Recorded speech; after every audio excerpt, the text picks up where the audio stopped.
I need a mud mower in 24 hours. I bought a suspension kit in order to put on the front of this one, but then baby things happened and dad life happened, and I forgot about it.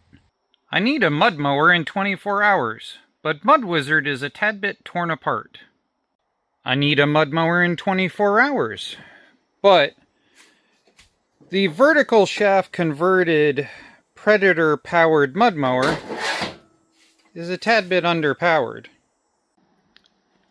I need a mud mower in 24 hours, and this would be the logical choice. Except for the last time I went on an extreme mud mower ride.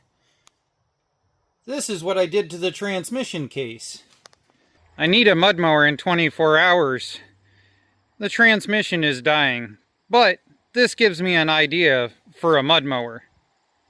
I need a mud mower in 24 hours. That would be a lot of fun, but I don't fit. I need a mud mower in 24 hours. Question mark?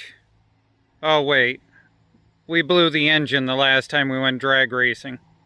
I need a mud mower in 24 hours. Obviously, this is the logical choice on the property. Why didn't I think of that sooner? I think the 14 horsepower, I think it is, in this. Oh, 13 horsepower Kohler is running in this.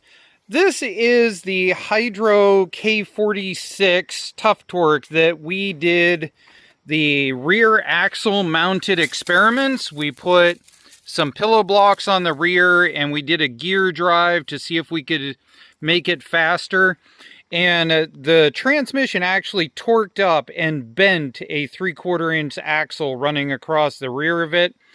And it did go faster. And if we had have had a 1-inch axle on the rear, then probably it would have worked. But right now we have a K46 that definitely could use a welded locker. We've got a set of rear tires off the cheapskate build. We've got a set of front tires that are actually GT6000 rims with mini bike tires on them that we ended up from one of the mini bikes we converted to a dragster. In the back of the garage, I've got a spare K46 that has a good set of axles in it so that we can pull the axles out of that. I think that's what we do. I think we do a welded up transmission because we know the input pump and the output motor in that hydro are good. We just need axles swapped into it. So we might as well weld it since we're going to be that far into it.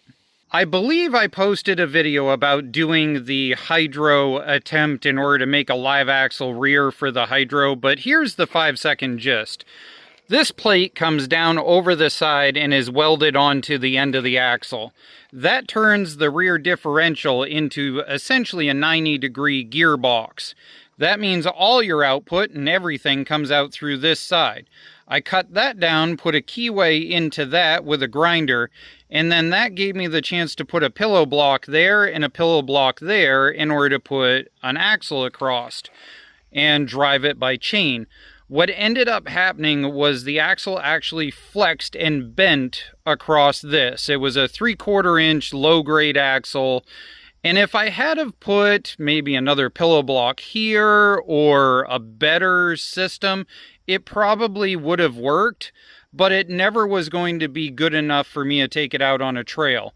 I think my only real complaint about these Tuff Torqs and working on them is they gave you a drain/fill plug that doesn't actually get everything out of it.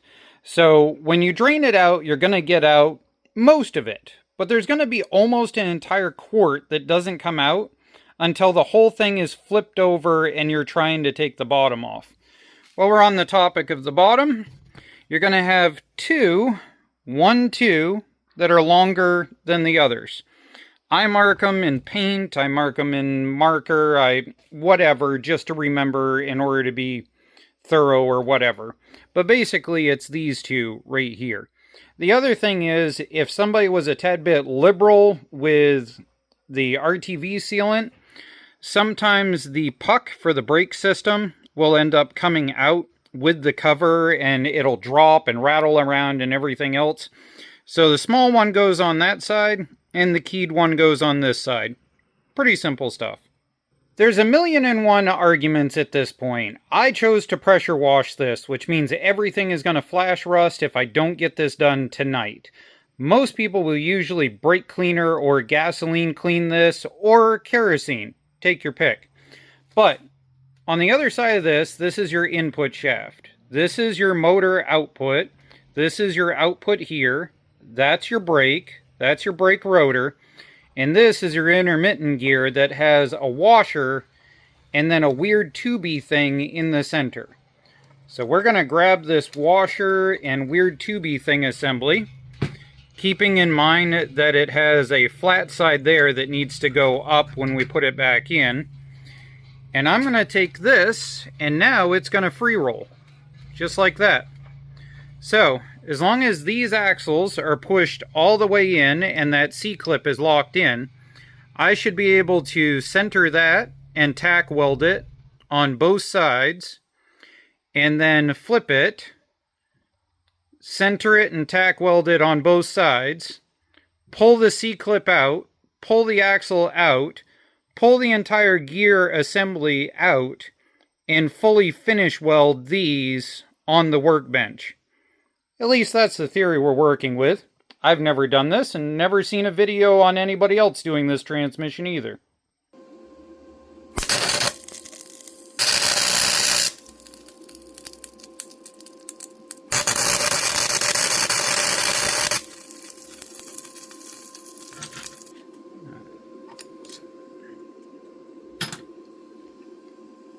For some reason, the C-clip on this side, was playing stupid.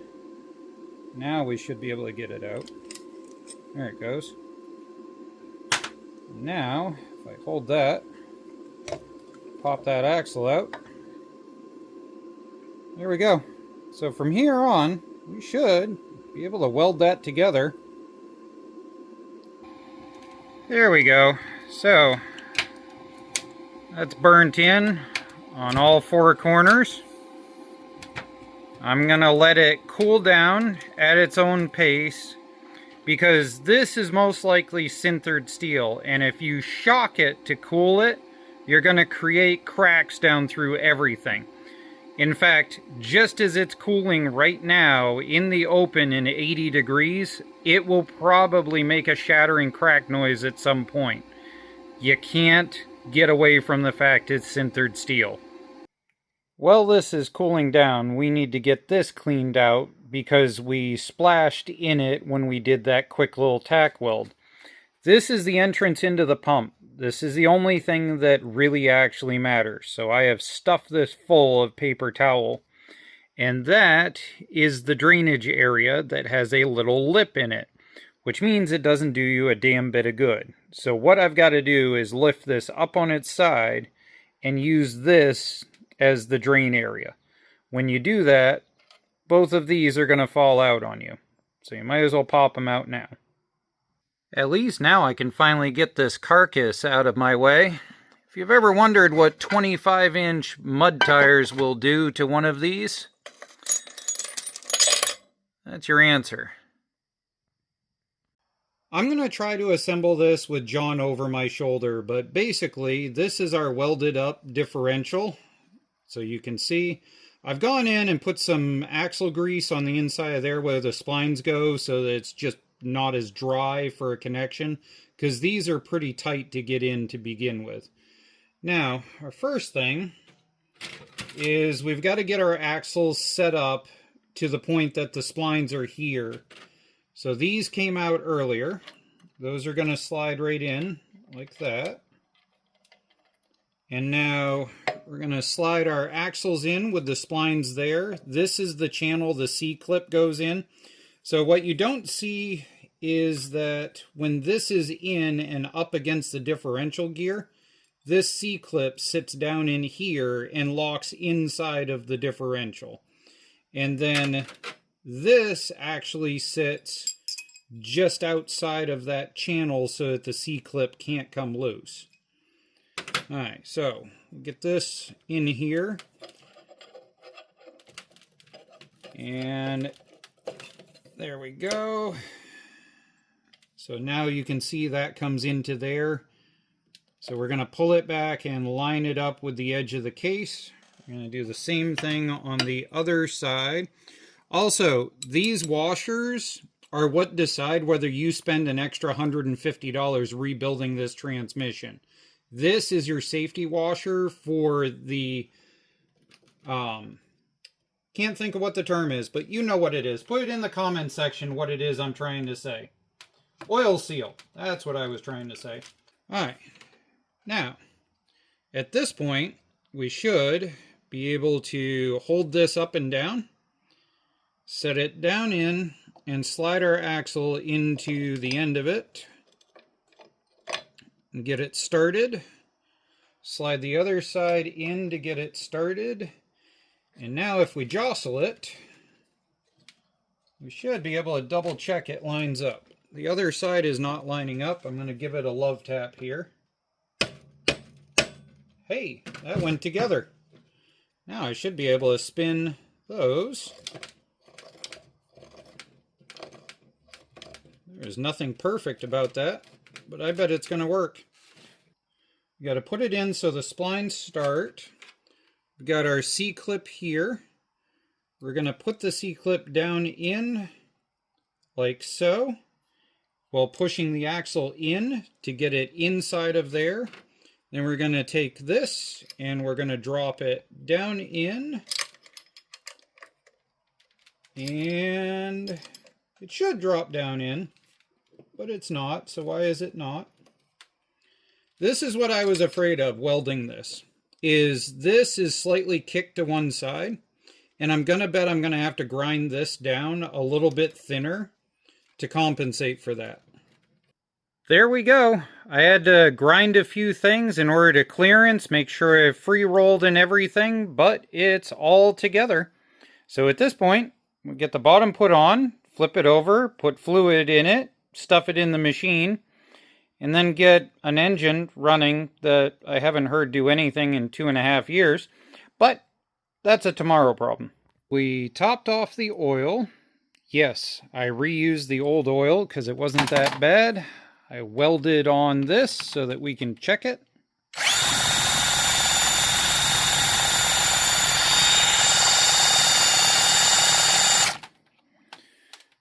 There.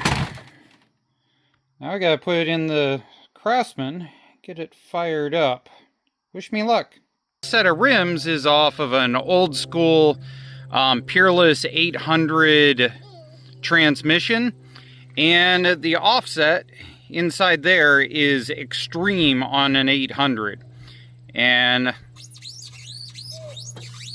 that noise is the tire rubbing against every bolt on the side of the frame.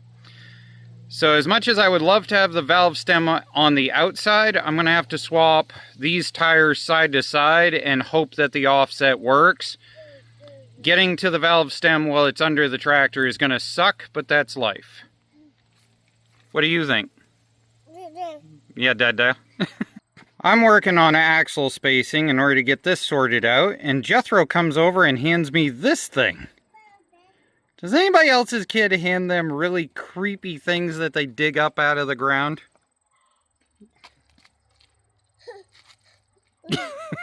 It is very rare working on lawn tractors that I have a question mark moment. This is the battery tray that came out of that, and it has the same tabs that match an old school 80s gas tank. Let's see, John. Will it fit in there?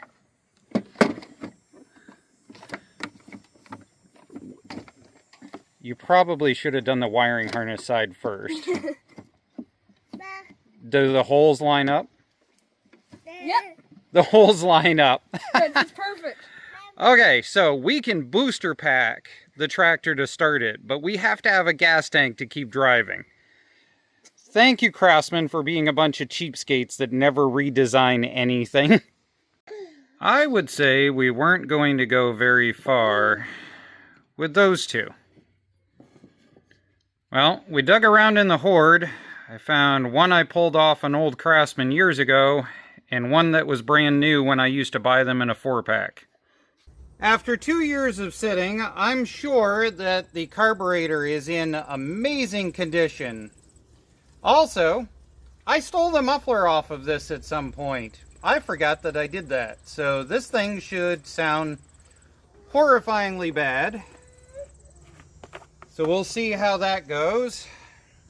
Put that back on. And we are literally just going to spark it right directly across the starter. We're not going to be prissy about this at all. I don't know if the key ignition works. I don't know anything. So we're just going to hit it. Key is in on position. Choke fully forward.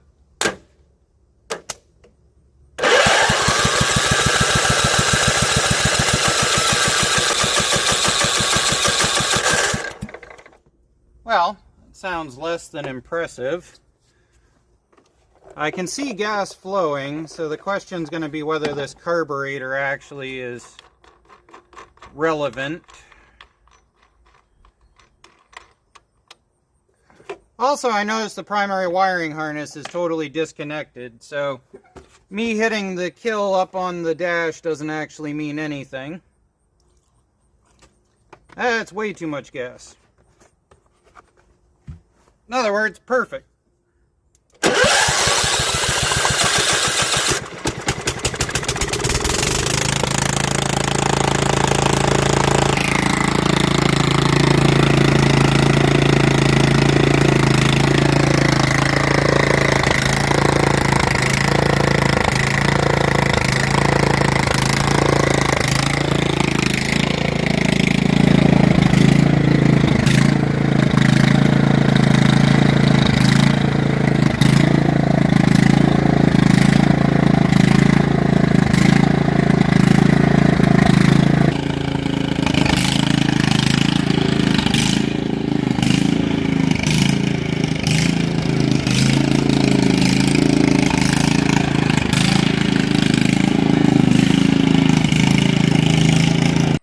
For longtime followers, yes, the Toro that we did a tractor hunt video on and decided to pop all the steering on the test drive is still here. The engine is caca, but the rear end we're going to pull out at some point.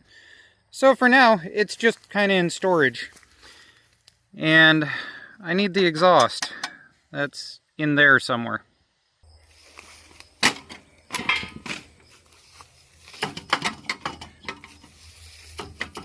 Oh, no, there's another bolt. There's another bolt. Never mind. Stop recording. Take 2 on successfully removing the muffler. I hate this Toro. I can't wait for the day I get to watch it get crushed at the junkyard. We think we smell mouse nest. Let's find out.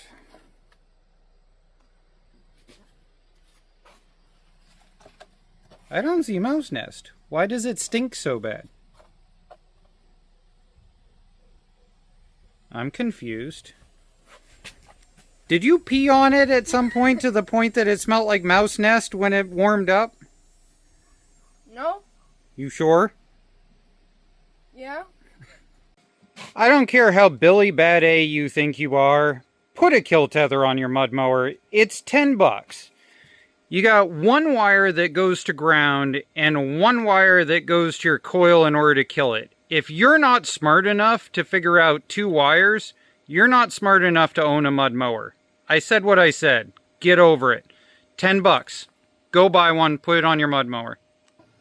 This drop-down bar for the front of the mower deck is not your friend. Get rid of it. In fact, you can even take it a step further and make a couple of bars that come down so that it skids on those bars instead of hitting this. Or at the very least, cut this down so this is gone, and then this will skid on top of stuff and eventually destroy the bolt, but you get the idea. It's the 5-second things that add up to a good trail ride, like a plate that wraps around the front of your transmission. Even if you don't cover the whole transmission, you would be surprised just that little sacrificial plate, how many times it'll save you on a rock. If you're going to run big tires in the front, you got basically two choices. You either got to jack the front end by about 2 inches in order to have it clear underneath the frame, or you've got to modify your steering stop. So that is a stock one. This is a piece of 1 1/4 bar welded onto the stock position in order to keep it from turning enough to hit the frame. What I really should do is weld in a triangle piece right here on this side. I'm pressed for time. I'm not going to be that rough on the machine for today, but in the future there will be a triangle welded right there.